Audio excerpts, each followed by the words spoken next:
자, 안녕하세요. 독일안의 경명의 독일안입니다. 자, 오늘 보신 이 내용은 최근에 이제 뉴스 기사로 이제 저도 접했던 사건입니다. 아파트에 이제 명도 당일날이죠. 이제 강제 집행을 하는 당일날 이제 이 집이 사진에서 보시는 것처럼 이제 불이 탄 거죠. 여기 보면은 일단은 우리가 이제 사건 개요부터 먼저 공부를 해볼 필요가 있겠습니다. 사건 개요를 어떻게 되느냐 그랬더니 이제 그날 일단 강제 집행 당일날에 벌어진 일이고요. 그다음에 오전 10시 30분경이다. 보통은 이제 강제 집행을 하게 되면은 이제 7시, 뭐 8시 이렇게 아침 일찍 갑니다. 그래서 10시 30분이면은 강제 집행이 이미 도착을 해서 특별한 일이 없으면은 이제 물건을 드러내던 중이 아니었을까 그런 생각을 해봅니다. 일단은 그런 개연성이 되게 높죠. 그러고 나서 그날 이제 남편은 이제 14층에서부터 추락을 했고 부인은 이제 현장에서 불이 난 장소에서 발견이 됐다 이렇게 된 거예요. 그러니까 이제 기자가 이제 기사를 쓸 때 구체적인 어떤 상황들을 적지 않다 보니까 아무래도 이렇게 좀 중간중간 띄어가지고 어떤 사건이 어떻게 있었는지를 알 수가 없어요. 그냥 추정을 하는 거죠. 10시 30분에 사고가 났다는 것만으로 봐서 집행 중일 것이다라고 추정을 하는 것이고요. 근데 왜 남편은 현장에서 이렇게 안 하고 이제 그 추락사를 하셨는지 이런 것도 이제 경찰이 조사를 하겠죠. 그 다음에 분명히 만약에 집행이 진행되는 도중이라면 어떻게 이 부인뿐만 그렇게 그 현장에서 사망한 채로 발견됐을지 솔직히 저도 좀 궁금합니다. 그러니까 좀 더 기사가 좀 더 정확하게 나왔으면 좋겠는데요. 그래서 분명히 하단의 기사에 보면은 집행관의 얘기가 나옵니다. 그래서 집행관의 진술이 뭐였는지 물론 이제 기자하고 인터뷰를 하지 않았겠죠. 그래서 이제 요거를 보면은 우선은 이제 어떤 일이 벌어졌는지 개요를 먼저 아셔야 여러분들 그 다음에 이제 이어지는 법적인 논점들하고 개선점에 대해서 공부를 하실 수가 있습니다. 요거는 이제 의왕시에 있었던 거고요. 그래서 보면은 이제 그 당일날 집주인 두 분이 이제 돌아가셨고 그 다음에 이제 뭐 법적 구제 부분은 이제 그 낙찰자에 관한 얘기죠. 낙찰자. 자, 경찰에 따르면 오전 10시 30분이에요. 14층에서 불이 난 거죠. 그리고는 이제 남편분하고 이제 부인분이 숨진 채 발견됐다고 했습니다. 근데 이제 남편분 같은 경우에는 여기가 알 수 없는 이유로 지상으로 추락해 사망했다. 이렇게 표현이 되어 있습니다. 그래서 이 부분하고 이제 이 부분이 조금 약간의 이제 기사가 이제 좀 모순된 부분이 있죠. 상황이 정확하게 전달이 안 되는 게 있어요. 그 다음에 유서가 있었고, 이제 경제적 어려움이 있었고, 기타 등등의 뭐 이제 최근에 이제 24일 날 이제 5억 9천에 이제 낙찰이 된 사건입니다. 그 다음에 이제 당일날은 경매의 명도 절차가 진행되던 때였습니다. 근데 명도 절차가 이사 당일이면은 당연하게 이제 낙찰자가 현장에 방문해서 이사하는 걸 지켜보고 이제 약속한 이사비를 이제 지급하는 경우가 있습니다. 그런데 이날 이렇게 보면은 요가 하단 기사에가 그런 게 있었던 것 같아요. 인사집행법이 어쩌고 있는데 법적으로 어쩌고 강제집행이 있었던데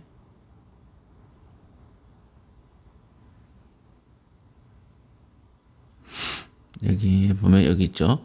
강제 집행 과정에서 집행관이나 이해관계의 과실이 입증된 경우 이렇게 표현이 되어 있습니다. 그래서 이 사건은 아마 강제 집행 당일인 걸로 추정이 되고 있습니다.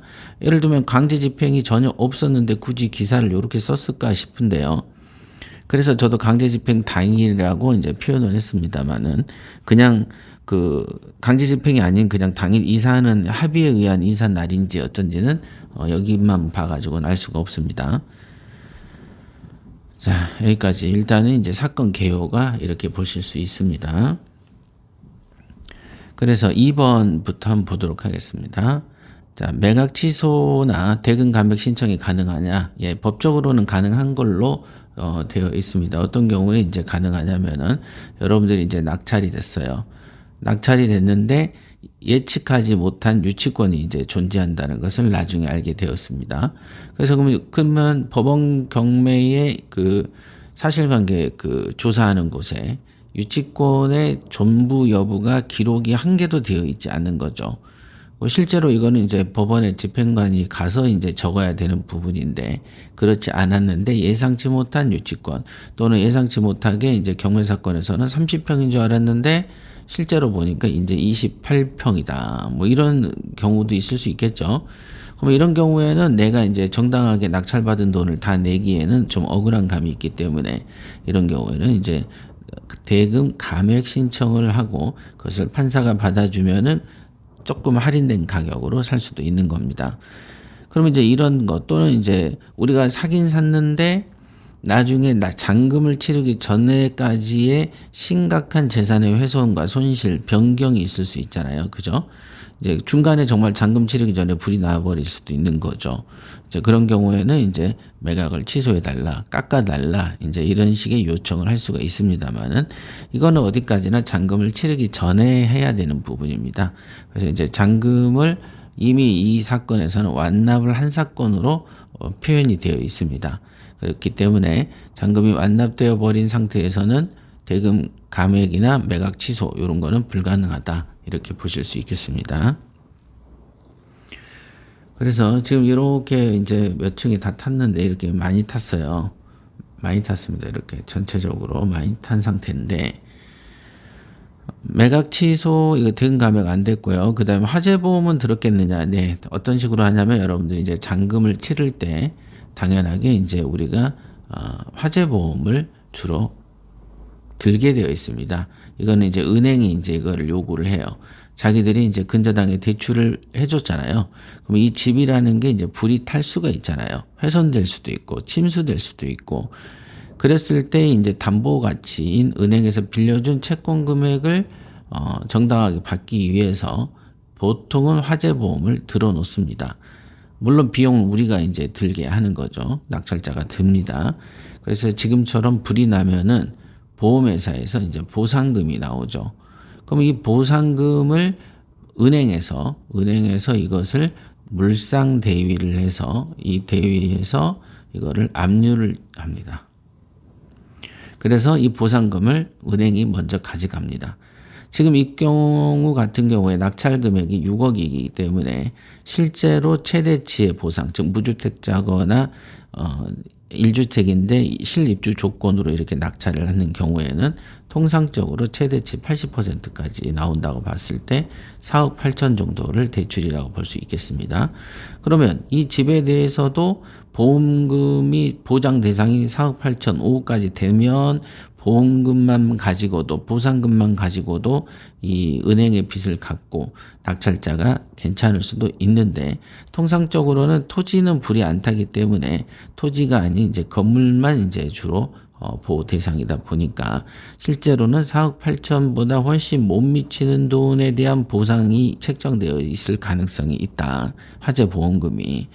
그래서 이 사건은 만약에 보상금을 다 받게 되더라도 은행에서는 자기가 빌려준 돈을 다 못 받을 확률이 있어요. 확률에 관한 거예요.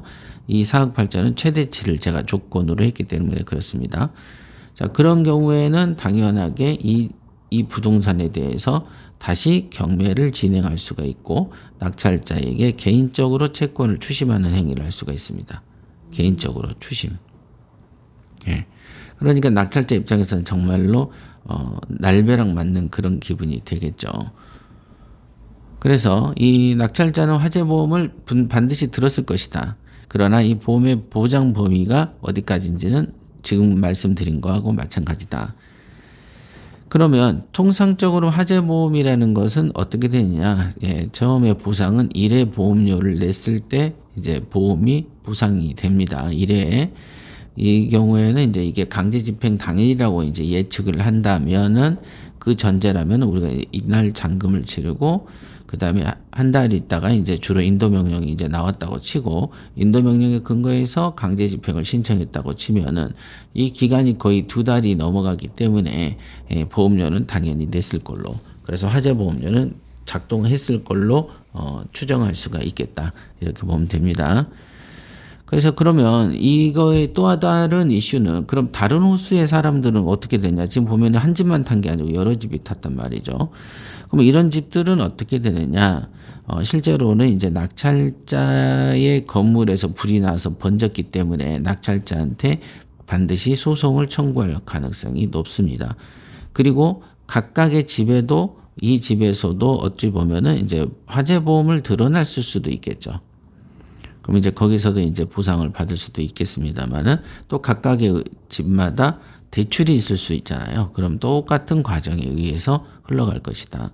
그래서 낙찰자는 를 상대로 소송을 하기 때문에 이 낙찰자는 앞으로 다른 호수들의 소송이 예비되어 있다. 이렇게 보시면 되겠습니다. 1번.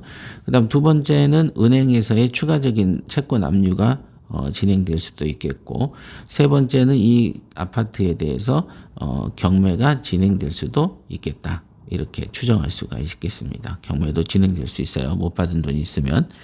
그러니까 낙찰자 입장에서는 재산 피해가 경매로 돈을 좀 벌려고 했는데 재산 피해가 조금 막심해진 상황이다. 이렇게. 그 다음에 이제 이분도 이제 정신적인 충격도 좀 받지 않았을까 싶습니다. 왜냐하면 자기가 낙찰받은 집에 이런 사건이 생겼기 때문이죠. 서로 좋은 일은 아닌 거죠. 자, 이렇게 볼 수 있습니다. 그래서 여기 있는 이제 통상적으로 이제 다른 호수의 사람이 이 사람한테 소송을 건다고 하면은 통상적으로는 이 공작물의 소유자 책임을 지는 게 맞습니다만, 아직은 내가 실제로 소유권을 행사하지도 않았고 내가 어떤 관리를 부실하게 했다고 할 만한 거가 없죠. 왜냐하면 이분도 이 집에 안 들어가 봤을 거니까 아직은. 그래서 이 부분은 아마도 민사소송이 들어오지만 아무래도 자기가 이제 면제될 확률이 좀 크다. 면제 확률이 좀 높습니다. 그러니까 이 다른 호수에 사는 분들은 정말 자다가 날벼락을 맞은 거가 되겠습니다. 이렇게 되는 거예요. 그러니까 여기에서는 어떤 사람도 이득을 본 사람이 한 명도 없습니다. 한 명도 없는 거예요. 자, 그러면은 여러분들 이제 생각에 이런 일이 다 벌어지나 경매 투자하다 보면 제가 이제 경매를 투자할 때도 당시에도 이제 어떤 특별한 그 당시 이제 교육생들 얘기를 들어보면은 교육생이 경매를 계속하지 않고 한 번 정도 했다가 포기했다 뭐 이런 사람들 사례를 저도 들어보면은 뭐 어떤 사람이 이제 칼을 들고 설쳤다 또는 기사를 보면은 이런 어떤 끔찍한 그 사건 사고 기사를 봤다. 이런 식으로 해서 이제 경매랑 멀어지는 경우들도 있긴 있습니다만은 이번 사건도 그만큼 큰 어떤 충격을 받을 수도 있는, 경매를 이제 처음 배워보려고 하는 사람들은 충격을 받을 수는 있습니다만은 이런 일들은 실제로 이제 잘 없어요. 잘 안 생깁니다. 왜 그랬는지는 모르지만 분명한 거가 이날 강제 집행이 이루어졌다라는 것은 그 사이에 서로의 어떤 이사 조건이 맞지 않았다는 거죠. 이사 조건. 그래서 분명히 추가적인 어떤 옵션으로 뭐 몇 개월 더 살게 해달라, 아니면 이제 이사 비용을 좀 더 달라, 이런 식의 어떤 그 협의 과정이 있었을 거고, 이 협의 과정이 순조롭게 이루어지지 않다 보니까 이제 다소 감정 대립이 분명히 존재했을 수가 있었겠다. 그래서 감정 대립이 있다 보니 이런 사건이 생기지 않았을까라고 생각을 합니다. 이렇게, 그죠? 그래서 실제로 이런 일이 많이 생기냐? 그럼 거의 없다. 저도 지금까지 겪어본 적도 없고 제 주변 사람이 본 적도 없고, 이거는 기사를 통해서 봤다.